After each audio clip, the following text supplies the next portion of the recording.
तो बच्चों, आप सभी का हमारे YouTube चैनल आइडियल देव क्लासेस में स्वागत है। बच्चों, आज हम आपके लिए प्रायोजना पुस्तक विषय विज्ञान लेके आए हैं, जो कक्षा 8वीं के लिए है। ये प्रायोजना पुस्तक आपकी परीक्षा के लिए परीक्षा के दृष्टिकोण से बहुत ही महत्वपूर्ण है, क्योंकि आपको परीक्षा में जो प्रोजेक्ट के अंक जोड़े जाते हैं, इसलिए आपको प्रायोजना पुस्तक तैयार करना अनिवार्य है। तो चलिए देखते हैं प्रायोजना पुस्तक प्रोजेक्ट बुक विज्ञान कक्षा 8वीं।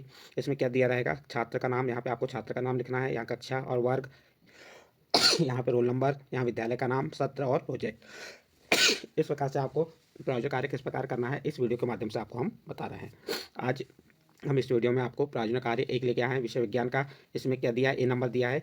अपने आसपास का अवलोकन कर निम्नानुसार प्रश्नों के उत्तर दीजिए। देखिए बच्चों, इसमें जो प्रायोजना 1 में ए नंबर दिया है, इसमें क्या कहा है? अपने आसपास का अवलोकन कर निम्नानुसार प्रश्नों के उत्तर दीजिए। पहला प्रश्न है, आपको किन किन खेलों में रुचि है? कोई 5 खेलों के नाम जिनमें खेलते समय घर्षण या तो सहायता कर रहा है अथवा विरोध कर रहा है, लिखिए। तो देखिए, मुझे क्रिकेट, फुटबॉल, कैरम, लूडो एवं शतरंज खेलने में रुचि है। उपयुक्त खेलों में घर्षण की भूमिका। क्रिकेट क्रिकेट में होती है। क्रिकेट में घर्षण कैसे होता है? देखिए, घर्षण के कारण गेंद लुढ़कती हुई कुछ दूरी पर जाकर रुक जाती है। फिर फुटबॉल है, लुढ़कती हुई फुटबॉल की गति का धीमा होना। फिर कैरम बोर्ड पर घर्षण के कारण स्ट्राइकर की गति में अवरोध उत्पन्न होता है, और जिससे दूर करने के लिए इस पर एक टेल्कम पाउडर डाला जाता है। लूडो एवं शतरंज की गोटियां घर्षण बल के कारण एक ही स्थान पर स्थित रहती हैं। फिर दूसरा नंबर का प्रश्न क्या है? घर्षण को कौन कौन से कारक प्रभावित कर सकते हैं? तो देखिए, घर्षण को प्रभावित करने वाले कारक। ए नंबर, घर्षण सतह घर्षण सतहों के खुरदरेपन पर निर्भर करता है, अर्थात जो सतह जितनी खुरदरी होगी उससे उतना ही अधिक घर्षण होगा। बी नंबर, घर्षण बल का मान प्रश्नों की प्रकृति पर निर्भर करता है। सी नंबर, घर्षण बल का मान संपर्क की वस्तुओं के पदार्थों पर निर्भर करता है। डी नंबर, घर्षण बल का मान एक दूसरे से जुड़े रहने की प्रबलता पर निर्भर करता है। इसी का तीसरा प्रश्न है, किसी कांच के गिलास अथवा किसी कुल्हड़ में से किसे पकड़ना आसान होगा और क्यों? तो उत्तर देखिए, कांच के गिलास की अपेक्षा कुल्हड़ को पकड़ना आसान होगा, क्योंकि इसकी सतह खुरदरी होती है, इसमें अधिक घर्षण बल होता है। फिर चौथा प्रश्न दिया, कल्पना कीजिए कि घर्षण अचानक समाप्त हो जाए तो इससे जीवन किस प्रकार प्रभावित होगा? ऐसी 10 परिस्थितियों की सूची बनाइए। देखिए, हमारे दैनिक जीवन में घर्षण की बहुत महत्वपूर्ण भूमिका है। यदि घर्षण अचानक समाप्त हो जाए तो हमें निम्नलिखित समस्याओं का सामना करना पड़ेगा, जिसके कारण हमारा जीवन असहज एवं मुश्किल से भरा होगा। ए नंबर, घर्षण के बिना हम चल नहीं सकेंगे। बी नंबर, घर्षण के कारण ही हम दीवार पर कील ठोक पाते हैं। सी नंबर, घर्षण के कारण ही हम वाहनों पर ब्रेक लगाकर उन्हें रोक पाते हैं। डी नंबर, भोजन का चबाना भी घर्षण का के कारण है। इसके बाद ई नंबर, घर्षण के कारण ही लिखना संभव है। एफ नंबर, माचिस की तीली घर्षण कारण ही आग उत्पन्न करती है। जी नंबर, घर्षण के अभाव में हम ढालदार सतहों पर चढ़ नहीं सकेंगे। एच नंबर, घर्षण के अभाव में वाहनों का गति करना संभव नहीं होगा। फिर आई नंबर, घर्षण के अभाव में गतिशील मशीनों को रोक पाना या स्थिर करना संभव नहीं होगा। जे नंबर, घर्षण के अभाव में चाक या खड़िया से श्यामपट्ट या किसी खुरदरी सतह पर लिखना संभव नहीं होगा। इस प्रकार प्रश्न नंबर 4 का उत्तर कंप्लीट होता है। इसके बाद नेक्स्ट आगे देखते हैं क्या दिया। पांचवा प्रश्न, ऐसे 5 कार्य लिखिए जहां घर्षण हानिकारक होते हुए भी अनिवार्य है। तो निम्न कार्यों में घर्षण हानिकारक होते हुए भी अनिवार्य, जैसे नंबर 1, वाहनों में ब्रेक लगाने के लिए ब्रेक पैड का उपयोग करना। बी नंबर, कबड्डी के खिलाड़ी द्वारा अपने हाथों पर मिट्टी रगड़ना। सी नंबर, चलते समय अधिक बल लगाकर पैरों द्वारा जमीन को पीछे ढकेलना। डी नंबर, कारखाने में घिरनी या पहिए और पट्टे के बीच घर्षण बढ़ाने के लिए बिरोजे का उपयोग करना। सर्दियों में हाथों को रगड़कर गर्म करना अर्थात ऊष्मा उत्पन्न करना। फिर इसका बी नंबर का प्रश्न देखिए। बी नंबर का प्रश्न क्या कह रहा है? किसी ऐसी दुकान पर जाइए जहां खेलों के जूते मिलते हैं। विभिन्न खेलों के जूतों की तैलियों का प्रेक्षण कीजिए। नंबर 1, क्या खेलों में पहनने वाले जूते सामान्य जूतों के समान हैं? तो नहीं, खेलने वाले जूते सामान्य जूतों के समान नहीं हैं। इन जूतों में नीचे की ओर घर्षण बढ़ाने हेतु कीलें लगी होती हैं। फिर दूसरा प्रश्न इसी का, खिलाड़ियों के जूते कीलदार क्यों बनाए जाते हैं? उत्तर देखिए, घर्षण बढ़ाने हेतु खिलाड़ी कीलदार जूते पहनते हैं, क्योंकि उन्हें खेल का अभ्यास करना होता है, इसलिए उन्हें कीलदार जूते चाहिए, ताकि जूते घिसे नहीं और खेल के दौरान खिलाड़ी फिसले भी नहीं। फिर अगला प्रश्न है, खिलाड़ियों के जूते और बड़े वाहनों के टायरों में क्या समानता है और क्यों?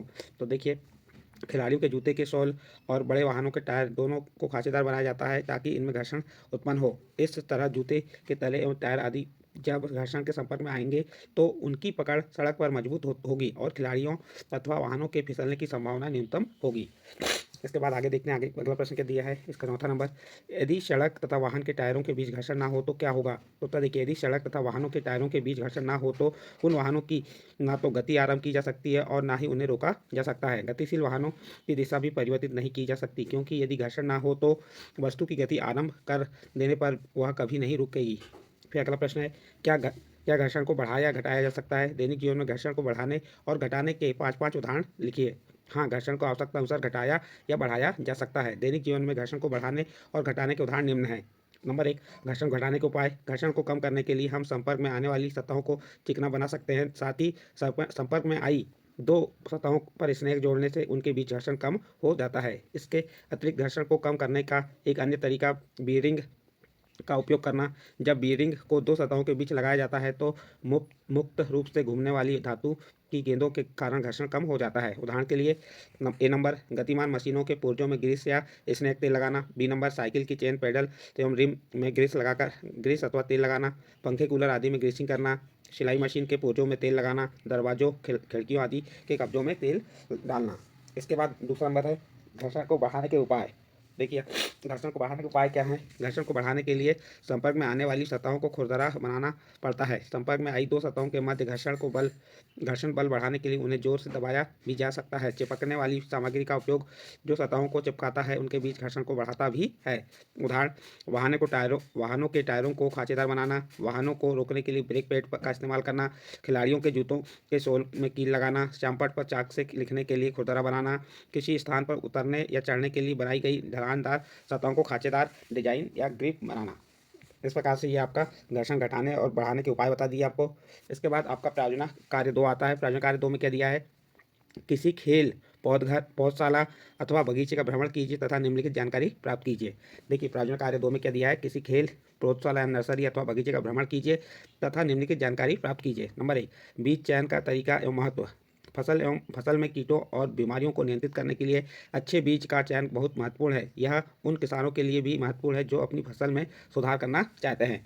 बोने से पहले अच्छी गुणवत्ता वाले बीजों का चयन करना चाहिए। अच्छी गुणवत्ता वाले बीज अच्छी किस्म के साफ एवं स्वस्थ बीज होते हैं। अच्छे बीज से फसल की मात्रा में वृद्धि होती है तथा फसल गुणात्मक दृष्टि से भी अच्छी होती है। अच्छे बीजों को पानी में डालने पर वे पानी में बैठ जाते हैं। फिर दूसरा नंबर, सिंचाई की विधियाँ। तो ए नंबर, कटवा या तोड़ विधि। बी नंबर, थाला विधि। सी नंबर, नगवार या क्यारी विधि। और डी नंबर, बौछारी सिंचाई। तो देखिए, तोड़ विधि या कटवा विधि क्या है? पानी को नाली द्वारा खेत में बिना किसी नियंत्रण के छोड़ दिया जाता है। यह पूरे खेत में बिना किसी दिशा निर्देश के फैल जाता है। बी नंबर, थाला विधि। यह एक नगवार या क्यारी विधि के समान होती है, लेकिन क्यारी विधि में पूरी क्यारी जल से भरी जाती है, जबकि इस विधि में जल सिर्फ पेड़ों के चारों तरफ के थालों में डाला जाता है। सामान्यतः ये थाले के आकार में गोल होते हैं, कभी कभी चौकोर भी होते हैं। नगवार या क्यारी विधि इस नगवार या क्यारी विधि में के समान होता है। यह नगवार या क्यारी विधि के समान होता है, लेकिन क्यारी विधि में पूरी क्यारी जल में से भरी होती है, जबकि इस विधि में जल सिर्फ पेड़ों के चारों तरफ थालों में डाला जाता है। सामान्यतः यह थाले आकार में गोल होते हैं, कभी कभी चौकोर भी होते हैं। इसके बाद नगवार या क्यारी विधि। इस विधि में खेत छोटी छोटी क्यारियों में बांट दिया जाता है, जिनके चारों तरफ छोटी मेड़ें बना दी जाती हैं। पानी मुख्य नाली से खेत की एक के बाद एक नाली में डाला जाता है। खेत की हर नाली में क्यारियों को दो पंक्तियों को पानी की पूर्ति करती है। इसके बाद बौछारी सिंचाई। इस विधि में पानी के स्रोत से दबाव के साथ खेत तक ले जाया जाता है और स्वचालित छिड़काव यंत्र द्वारा पूरे खेत में बौछार द्वारा वर्षा की बूंदों की तरह छिड़का जाता है। इसे ओवरहेड सिंचाई भी कहते हैं। चलिए आगे देखते हैं। अधिक शीत, अधिक गर्मी एवं अधिक वर्षा के मौसम में पौधों पर प्रभाव। अधिक शीत, अधिक गर्मी एवं अधिक वर्षा के मौसम पर पौधों पर प्रभाव। पहला, अधिक शीत के फलस्वरूप होने वाले पाला आमतौर पर दिसंबर तथा जनवरी के महीनों में पड़ता है। उस समय रबी की फसलें खेतों में होती हैं। पाला पड़ने पर पेड़ पौधों की कोशिका का जल बर्फ में बदल जाता है, जिससे पेड़ पौधों की कोशिकाएं फट जाती हैं। क्योंकि पानी जब बर्फ में परिवर्तित होता है तो उनके आयतन में 1/5 भाग में वृद्धि हो जाती है, जिसके कारण पेड़ पौधे सूख जाते हैं। अधिक वर्षा वर्षा का आवश्यकता से अधिक होना अतिवृष्टि कहलाता है। वर्षा की इस अवस्था में नदियों में बाढ़ आ जाती है, जिससे फसलें बह जाती हैं या पानी में डूब कर सड़ जाती हैं। दूसरे जो क्षेत्र गहरे होते हैं तथा जल निकासी की व्यवस्था नहीं होती, वहाँ पर अधिक दिनों तक पानी भरा रहता है, जिसके कारण पौधों की जड़ें गल गल जाती हैं, जिससे खरीफ की फसलों में भारी हानि होती है तथा रबी की फसल पर भी बुरा प्रभाव पड़ता है, क्योंकि जमीन की सतह पर जुताई नहीं हो पाती, जिससे रबी की फसल की बुआई देर से होती है। फिर दिया आपका अधिक गर्मी। अधिक गर्मी क्या है? मार्च अप्रैल के माह में जब रबी की फसलों में नमी की उपस्थिति होती है, तब गर्म हवाओं के चलने से दाने पकने से पूर्व दानों की नमी सूख जाती है, जिससे दानों का समुचित विकास नहीं हो पाता तथा उपज कम हो जाती है। इस प्रकार अधिक से अधिक गर्मी, अधिक वर्षा वाले जो क्षेत्र हैं उसका क्या प्रभाव होता है वह आपको हमने बताए। इसके बाद आपको दिया है उपयोग में आने वाले उर्वरक एवं खाद। देखिए, ए नंबर उपकरण। कृषि कार्य में उपयोगी उपकरण एवं उनके कार्य निम्नलिखित हैं। डिबल, तवेदार हेरो, मिट्टी पलट हल, कल्टीवेटर और पावर टिलर। ये क्या हो गए? उपकरण हो गए। और खाद में क्या आ जाएगा? देखिए, उपकरण क्या होता है? तो डिबलर। डिबलर क्या है? यह एक प्रकार का बीज बुआई यंत्र है। बीज सैया में नियत दूरी एवं गहराई तक पूर्व में बने छेदों से बीज गिराने एवं मिट्टी द्वारा ढलने का कार्य जिस यंत्र से किया जाता है उसे डिबलर कहते हैं। तवेदार हेरो। यह यंत्र के इस यंत्र के उपयोग से बीज के अच्छे अंकुरण के लिए भूमि में सुधार, कीटों एवं इनके रहने के स्थानों को आसानी से नष्ट किया जा सकता है। यह घास फूस तथा खरपतवार वाली भूमि के लिए अत्यंत उपयोगी यंत्र है। फिर उसके बाद तीसरा, मिट्टी पलट हल। मिट्टी को पलटने एवं खरपतवार को नीचे दबाने के लिए मिट्टी पलट हल बहुत उपयोगी है। मिट्टी पलट हल ट्रैक्टर चालित होते हैं, जो ज़्यादातर गहरी जुताई करते हैं और अधिक मिट्टी भी पलटते हैं। फिर कल्टीवेटर। इस यंत्र में लोहे के फ्रेम में छोटे छोटे नुकीले खुरपे लगे होते हैं, जो फसलें पंक्तियों में निश्चित दूरी पर बोई जाती हैं। उनकी निराई गुड़ाई के लिए कल्टीवेटर बहुत उपयोगी हैं। फिर पावर टिलर। पावर टिलर बैल चालित हल का एक अच्छा विकल्प है। यह एक शक्ति चालित यंत्र है जो छोटे जोत वाले किसानों के लिए बहुत उपयोगी है। इसके द्वारा खेती की जुताई से लेकर बुआई, कटाई और फसल की ढुलाई तक का कार्य किया जा सकता है। फिर बी नंबर है खाद। फसल उत्पादन में उपयोगी प्रमुख रासायनिक उर्वरक एवं खाद निम्नलिखित हैं। यूरिया डाई अमोनिया फास्फेट, जिसे डीएपी कहते हैं, super phosphate, zinc sulphate, potash खाद। इसके अतिरिक्त जैविक खाद बनाने के लिए गोबर तथा रॉक फास्फेट का प्रयोग में लाया जाता है। रॉक फास्फेट की मदद से रासायनिक क्रिया करके सिंगल सुपर फास्फेट तथा डाई अमोनिया फास्फेट रासायनिक उर्वरक तैयार किए जाते हैं। फिर वास्तविक उपयोग, व्यवहारिक उपयोग। व्यावसायिक उपयोग। व्यावसायिक उपयोग क्या है? व्यावसायिक कृषि वह खेती है जिसमें फसलों को केवल व्यावसायिक उपयोग के लिए उगाया जाता है। यह खेती का एक आधुनिक तरीका है जो बड़े पैमाने पर किया जाता है। इस प्रकार की खेती में बड़ी भूमि, श्रम और मशीनों का उपयोग किया जाता है। बी नंबर का पहला नंबर क्या दे रहा है? कृषि में उपयोग में आने वाली कुछ मशीनों के चित्र एकत्र कीजिए तथा इन्हें अपनी फाइल में लगाकर इनके नाम और उपयोग लिखिए। कृषि में उपयोग में आने वाली मशीनों के नाम और उपयोग। पहला है घास कटर मशीन। उपयोग। घास कटर मशीन से किसान आसानी से घास की कटाई कर सकते हैं। नंबर 2, यह मशीन पशुपालकों के लिए बहुत उपयोगी है।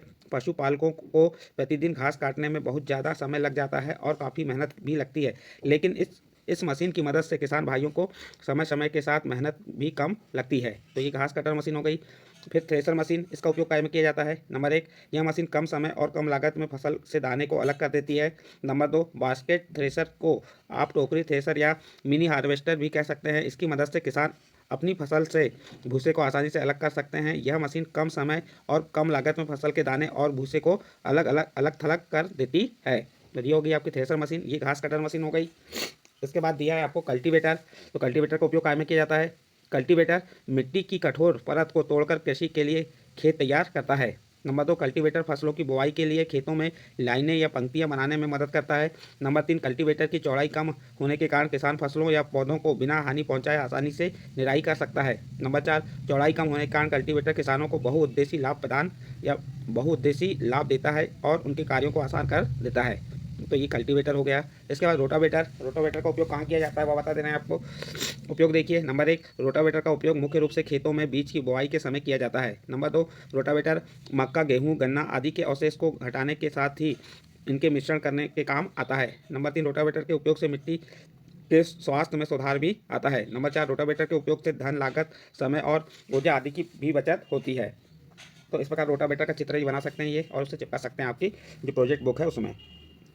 फिर अगला है पानी की कमी वाले क्षेत्रों में सिंचाई की किस विधि का उपयोग किया जाता है?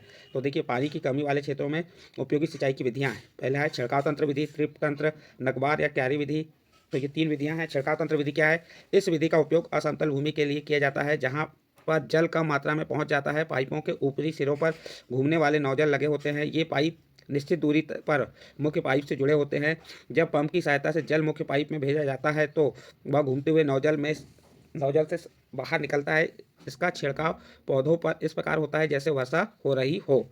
फिर ड्रिप तंत्र, इस विधि में जल बूंद बूंद करके पौधों की जड़ों में मिलता है। फलदार पौधों, बगीचों एवं वृक्षों को पानी देने का यह सर्वोत्तम तरीका है। इसमें पौधों को बूंद बूंद करके जल प्राप्त होता है। इस विधि में जल बिल्कुल व्यर्थ नहीं होता है।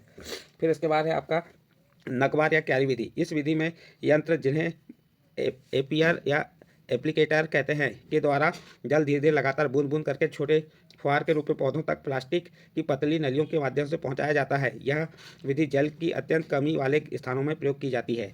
फिर तीसरा नंबर है इसका, कुछ पौधों को खेत में रोपित करने से पूर्व पौधशाला नर्सरी क्यों लगाया जाता है? तो देखिए, कुछ पौधों में ऐसा गुण होता है कि उनके कुछ भाग जैसे जड़, तना, पत्तियां उपयुक्त परिस्थितियों में विकसित होकर नया पौधा बना लेती हैं। इस प्रक्रिया में नए पौधे शीघ्र तथा आसानी से उत्पन्न हो जाते हैं तथा ऐसे पौधे भी इस विधि से उगाए जा सकते हैं जो बीज उत्पन्न करने की क्षमता खो चुके होते हैं। इसके अतिरिक्त इस प्रकार से उत्पन्न पौधे आनुवांशिक रूप से जनक पौधे के समान होते हैं। इसलिए कुछ पौधों को उगाने के लिए पौधों को खेत में रोपित करने से पूर्व पौधशाला में उगाया जाता है। नेक्स्ट चलिए आगे देखते हैं। चौथा नंबर दिया है, फसल के साथ कुछ पौधे प्राकृतिक रूप से उग जाते हैं। ये पौधे फसल के लिए किस प्रकार हानिकारक हैं? देखिए, फसल के साथ कुछ पौधे प्राकृतिक रूप से उग जाते हैं। इन पौधों को खरपतवार कहते हैं। इन खरपतवारों के हानिकारक प्रभाव इस प्रकार हैं। ए नंबर, ये कटाई में बाधा डालते हैं। बी नंबर, ये पानी, पोषक तत्वों, स्थान और प्रकाश के लिए उगाई जाने वाली फसलों और पौधों के साथ प्रतिस्पर्धा करते हैं। ये पौधों की वृद्धि को प्रभावित करते हैं। खरपतवार की उपस्थिति में कृषि लागत बढ़ जाती है और कार्य की प्रगति बाधित होती है। यह सिंचाई की आवश्यकता को बढ़ाते हैं। ये उपज के मूल्य को कम करते हैं और सफाई की लागत में वृद्धि करते हैं। कुछ खरपतवार जब दुधारू पशुओं द्वारा खाए जाते हैं दूध में एक अवांछित गंध पैदा करते हैं। कभी कभी मृत्यु, विकार, विकृति हो सकती है। ये कीटों, रोगजनकों और परजीवियों को शरण देते हैं। खरपतवार मनुष्यों और पशुओं के स्वास्थ्य के लिए हानिकारक होते हैं। इस प्रकार फसल के साथ कुछ पौधे प्राकृतिक रूप से उग जाते हैं जिन्हें खरपतवार कहते हैं, उसके बारे में आपको बताएं। इसके बाद फसलों की कटाई की विधियां हैं। फसलों की कटाई की विधियां, पौधों की शाखाओं को कृंतन करना। जब पौधों को अवांछित शाखाओं या प्रवाहों को पूर्ण रूप से बिना कोई अवशेष जोड़े काट दिया जाता है तो इस क्रिया को थिनिंग कहा जाता है। नंबर 2, जब पौधे की सभी शाखाओं के ऊपरी हिस्से काट दिए जाते हैं तथा नीचे का हिस्सा जुड़ा छोड़ दिया जाता है तो इस क्रिया को हेडिंग बैक कहा जाता है। फिर बी नंबर, पौधों की जड़ों का कर्तन करना। कर्तन की क्रिया के उद्देश्य से फूल आने से 4 महीने पहले से सिंचाई बंद करके पौधों के चारों तरफ की मिट्टी को सूखने दिया जाता है, जिससे पौधों की पत्तियां धीरे धीरे पूर्ण मात्रा में गिर जाती हैं। फूल आने से 1 माह पहले छोटी जड़ों को काटकर निकाल देते हैं तथा बड़ी जड़ों को कुछ समय के लिए खोल दिया जाता है। इस प्रकार से पौधे छोटी जड़ें मिट्टी के साथ काटकर बाहर निकाल देते हैं। इसके बाद कर्तन की अन्य विधियाँ हैं पिंचिंग और वैल्यान। तो देख सकते हैं पिंचिंग और वैल्यान विधियाँ क्या हैं। अब चलिए आगे देखते हैं। आपका प्रायोजन कार्य 3 है। प्रायोजन कार्य 3 में क्या दिया है, डोरी तथा कागज गिलास की सहायता से अपना खिलौना टेलीफोन बनाकर तैयार करिए। इसका एक सिरा अपने मित्र को कान पर लगाने के लिए कहे और दूसरा सिरा अपने मुंह के समीप लाइए तथा बोलिए और अपने परीक्षण कीजिए। नंबर 1 परीक्षण। पहला परीक्षण क्या है, क्या आपकी आवाज़ आपका दोस्त सुन पा रहा है? हाँ, मेरी आवाज़ मेरा दोस्त सुन पा रहा है। दूसरा नंबर, क्या ध्वनि डोरियों से गमन कर सकती हैं? हाँ, ध्वनि डोरियों से गमन कर सकती हैं। तीसरा पॉइंट, क्या ध्वनि का संचरण ठोस, द्रव तथा गैस सभी में हो सकता है? हाँ, ध्वनि का संचरण ठोस, द्रव तथा गैस सभी में हो सकता है। चौथा पॉइंट, यदि आप एक बंद कार में हैं तो क्या बाहर से आपके दोस्त की आवाज़ आप तक आएगी? कारण लिखिए। यदि मैं बंद कार में हूं तो बाहर से मेरे दोस्त की आवाज़ मुझ तक नहीं आएगी क्योंकि ध्वनि संचरण के माध्यम की आवश्यकता होती है। बंद कार में होने के कारण मेरे और मेरे मित्र के बीच ध्वनि संचरण के लिए आवश्यक माध्यम हवा के संचरण हेतु अवरोध उत्पन्न होने पर मुझे उसकी आवाज़ सुनाई नहीं देगी। फिर अगला है, नीचे दिए गए वाद्य यंत्रों के सामने उनके कंपनमान भाग लिखिए। वाद्य यंत्र है ध्वनि में उत्पन्न करने वाले कंपनमान भाग। बीड़ा में तनित डोरी तार, तबला में तनिक झिल्ली, बांसुरी में वायु स्तंभ, सितार में तनिक तार और ढोलक में तनिक झिल्ली। चलिए आगे देखते हैं क्या दिया हुआ है। बी नंबर है, वातावरण में ध्वनि प्रदूषण उत्पन्न करने वाले स्रोतों की सूची बनाइए। ध्वनि प्रदूषण के कुछ स्रोत निम्नलिखित हैं। एक पहला नंबर, निर्माण स्थल से आने वाली ध्वनियाँ, बसों और ट्रकों के हॉर्न से उत्पन्न ध्वनियाँ, टीवी के चलने, रेडियो तथा लाउड स्पीकर के उच्च आवाज़ में बजने से ध्वनियाँ, पटाखों के फटने से उत्पन्न ध्वनियाँ। पाँचवां नंबर, कारखानों में मशीनों के चलने से उत्पन्न ध्वनि। छठवां नंबर, कूलर एवं वातानुकूलित यंत्र आदि सभी ध्वनि प्रदूषण फैलाते हैं। फिर नेक्स्ट सेकंड पॉइंट देखिए, ध्वनि प्रदूषण मानव के लिए किस प्रकार हानिकारक है।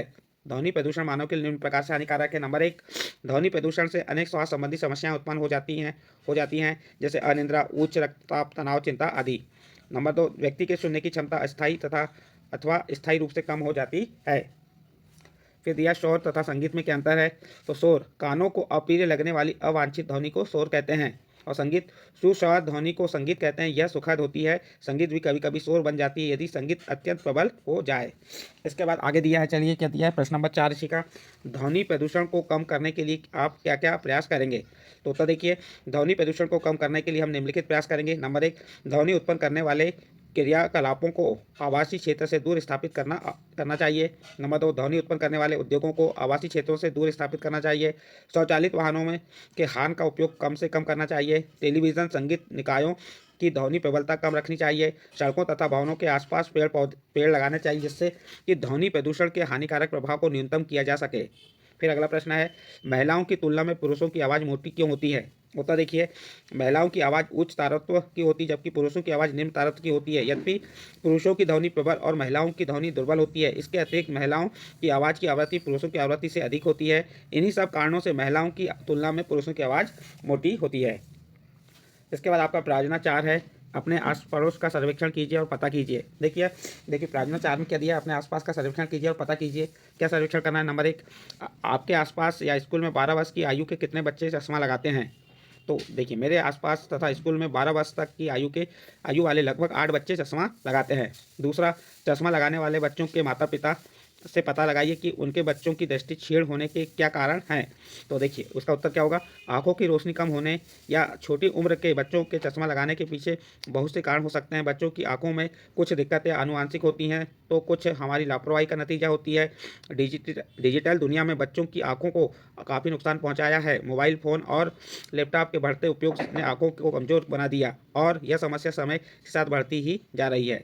फिर अगला है, किसी नेत्र विशेषज्ञ से पता कीजिए कि दृष्टि क्षमता सही रखने हेतु भोजन में क्या क्या लेना चाहिए। तो उसके बारे में यहाँ बता दिए हैं। उसके बाद अगला प्रश्न है, नेत्र विशेषज्ञ से नेत्र की देखभाल के बारे में विचार विमर्श कीजिए एवं बताइए कि बताए गए बिंदुओं को लिखिए। तो उसके बारे में भी आपको यहाँ बताया है। फिर यहाँ पर कुछ बिंदु हैं जैसे समुद्री भोजन, कुक्कुट भोजन और सॉस, टर्की। तो ये आप इसे पढ़ लीजिए और अपनी प्रायोजन कार्य 4 में लिख लीजिए। ये सब्जियाँ दिया है, फल दिया हुआ है, कौन सी सब्जियां उपयोग करना चाहिए, हरे पत्ते वाली सब्जियां, फलियां, गाजर, फल, नट और बीज, डेयरी उत्पाद। तो ये सभी चीज़ें आप ध्यान से पढ़िए और अपनी एडकेट अभ्यास पुस्तिका में लिख लीजिए। ये पूरा उसका प्रोजेक्ट कार्य 4 का बारे में यहाँ पे बता दिया गया है। इसके बाद आपका नेक्स्ट आता है, या आप टीवी से मोबाइल में होने वाले दुष्प्रभाव दिए हैं। चाक्षु विकृति युक्त विद्यार्थी से पूछिए कि वे किस प्रकार पढ़ते लिखते हैं। नेत्रदान के विषय में जानकारी एकत्र करके लिखिए। तो ये आप इसे ध्यान से पढ़ लीजिए और अपनी जो प्रोजेक्ट का वर्कबुक है उसमें नोट कर लीजिए। अब इसका प्रायोजना 5, प्राकृतिक परिघटना पर आधारित निम्नांकित बिंदुओं पर प्रोजेक्ट तैयार कीजिए। देखिए प्राकृतिक विनाशकारी परिघटनाएं कौन कौन सी हैं, नाम। तो प्राकृतिक विनाशकारी परिघटनाएं भूकंप, ज्वालामुखी, सुनामी, बाढ़, भूस्खलन, चक्रवाती तूफान, बादल फटना, जंगलों में आग लगना तथा हिमस्खलन, ये सब क्या है, प्राकृतिक विनाशकारी परिघटना है। यहाँ भूकंप से होने वाली तबाही का चित्र दिया हुआ है, ज्वालामुखी का फटना का चित्र दिया है, बाढ़ से होने वाली तबाही से संबंधित चित्र दिया हुआ है। फिर दूसरा, तड़ित झंझा के समय यदि आप घर के बाहर खुले स्थान में हैं तो आपको क्या सावधानी रखनी चाहिए। तो देखिए उत्तर, तड़ित झंझावात के समय हमें निम्नलिखित सावधानी बरतनी चाहिए। नंबर 1, किसी ऐसे वृक्ष के नीचे आश्रय नहीं लेना चाहिए जो अलग अलग हो। यदि आप वन में हैं तो किसी छोटे वृक्ष के नीचे आश्रय लें। फिर बी नंबर, खुली ज़मीन पर ना लेटें। इसके बाद अगला दिया है, धातु की डंडी वाले छातों का उपयोग ना करें, खिड़की के निकट ना बैठें, खुले गैरेज, भंडार शेड, धात्विक चादरों की छत के नीचे आश्रय ना लें। फिर नेक्स्ट तीसरा देखिए, मौसम विभाग यह भविष्यवाणी करता है कि किसी निश्चित दिन तड़ित झंझा की संभावना है और मान लीजिए कि उस दिन आपको बाहर जाना है, क्या आप छतरी लेकर जाएंगे। अपने उत्तर की व्याख्या कीजिए। तड़ित झंझा की संभावना होने पर उस दिन हम छतरी लेकर बाहर नहीं जाएंगे क्योंकि छतरी की डंडी धातु की बनी होती है, इसलिए तड़ित उसकी डंडी पर आघात कर सकती है। अगला है, भूकंप के झटके लगने की स्थिति में यदि आप अपने घर में हैं तो आप क्या उपाय करेंगे। तो देखिए भूकंप के झटके लगने की स्थिति में यदि हम अपने घर में हैं तो निम्न उपाय करेंगे। नंबर 1, घर के अंदर होने पर हम किसी डेस्क या टेबल, बिस्तर या दरवाजे के नीचे और भीतरी दीवारों की सीढ़ियों के नीचे आश्रय लेंगे। बी नंबर, कांच के दरवाज़ों, शीशे की खिड़कियों या बाहर के दरवाज़ों से दूर रहेंगे। सी नंबर, भगदड़ से बचने के लिए इमारत से बाहर जाने में जल्दबाजी नहीं करेंगे। फिर इसका पाँचवा प्रश्न क्या कह रहा है, भूकंप के समय आपके आसपास के जानवर किस प्रकार का व्यवहार करते हैं। देखिए, जानवरों में सूंघने और स्थिति को भांपने की शक्ति बहुत ही तेज होती है, इसलिए जानवरों में पशु पक्षियों को भूकंप और सुनामी जैसे विनाशकारी तूफान का पूर्व आभास हो जाता है। भविष्य में होने वाली घटना के संकेत पाने के लिए या भविष्य में होने वाली घटनाओं को सूंघने के लिए बहुत से जानवरों में संवेदी अंग पाए जाते हैं। इन अंगों की वजह से उन्हें किसी भी बड़ी घटना की सूचना पहले ही मिल जाती है। फिर यहाँ पे सौंप के बारे में दिया है। देखिए, सौंप में किसी भी भूकंप या सुनामी जैसी विनाशकारी तूफान के बारे में जानकारी देने की क्षमता होती है। भूकंप का एहसास होते ही सांप अपना बिल छोड़कर बाहर आ जाता है। मेंढक सांपों की तरह मेंढक को भी भूकंप का पता चल जाता है। यदि मेंढक एक साथ तालाब को छोड़कर पलायन कर जाए तो समझ लो कि भूकंप आने वाला है। इसके बाद आपको क्या दिया हुआ है, राजहंस पक्षी। भूकंप आने से कुछ मिनट पहले राजहंस पक्षी एक समूह में जमा होते देखे जा गए हैं और बतखें डर के मारे पानी में उतरती पाई गई हैं। मोर, तो इस प्रकार से ये आप इससे संबंधित प्रश्न जो दिए उन्हें देख सकते हैं। अगला बी नंबर का प्रश्न दिया है, क्या दिया है, अपने माता पिता से भूकंप द्वारा हुई जनजीवन तथा संपत्ति की अपार क्षति के बारे में पूछिए। उस समय समाचार पत्रों तथा पत्रिकाओं से इन भूकंपों द्वारा हुई क्षति को दर्शाने वाले कुछ चित्र एकत्र कीजिए तथा अपनी फाइल में लगाइए। इन भूकंपों द्वारा लोगों को हुई क्षति से संबंधित संक्षिप्त रिपोर्ट बनाइए। अपने माता पिता द्वारा दी गई जानकारी के आधार पर छात्र स्वयं करें। फिर तड़ित चालक क्या है, इसका उपयोग और चित्र बनाइए। तो आपको यहाँ पर तड़ित चालक क्या है उसके बारे में बताना है, उसका उपयोग बताना और उसका चित्र बनाना है। इस प्रकार बच्चों यहाँ पे आपका ये प्रायोजना कार्य कौन सा था, 5 कंप्लीट हुआ। प्रायोजना कार्य 4, 3, 2, 1, ये आपके 5 प्रायोजना कार्य बताए हैं। यदि ये प्रायोजना कार्य आपको अच्छे लगे हों तो आप हमारे चैनल आईटीएल देव क्लासेस को सब्सक्राइब कीजिए, लाइक कीजिए एवं अन्य ग्रुप में शेयर जरूर कीजिए।